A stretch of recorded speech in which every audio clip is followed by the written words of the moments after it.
പ്രിയമുള്ളവരെ, നമ്മൾ കണ്ടിട്ടുള്ളതിൽ വെച്ച് ഏറ്റവും ദയനീയവും ദാരുണവുമായൊരു ദുരന്തമാണ് ഇന്ന് മേപ്പാടിയിൽ നടന്നിട്ടുള്ളത്. നമ്മൾ കേട്ടതിനേക്കാളൊക്കെ ഭീകരമാണ് നേർക്കാഴ്ചകൾ.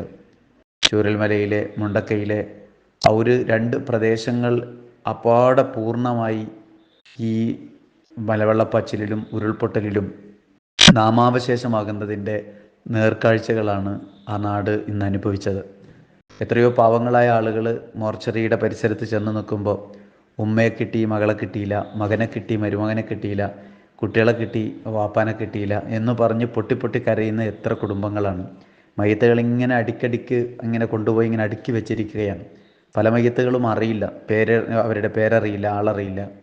ആകെ ഒരു സ്ത്രീ ഇത്ര വയസ്സ് എന്ന് എഴുതി വെച്ചിരിക്കുന്നു, മറ്റുള്ളവർ വന്ന് കണ്ടെത്തണം. കണ്ടെത്തിയ മയ്യത്തുകൾ അപ്പോഴപ്പം പോസ്റ്റ്മോർട്ടം ചെയ്ത് അനുബന്ധ കർമ്മങ്ങൾക്ക് വേണ്ടി മാറ്റിവെക്കുന്നു. ഇല്ലാത്തത് വീണ്ടും ആളുകൾ അവകാശികളെ കാത്തിരിക്കുന്നു. വല്ലാത്ത ദയനീയമായ കാഴ്ചയാണ് ഇന്ന്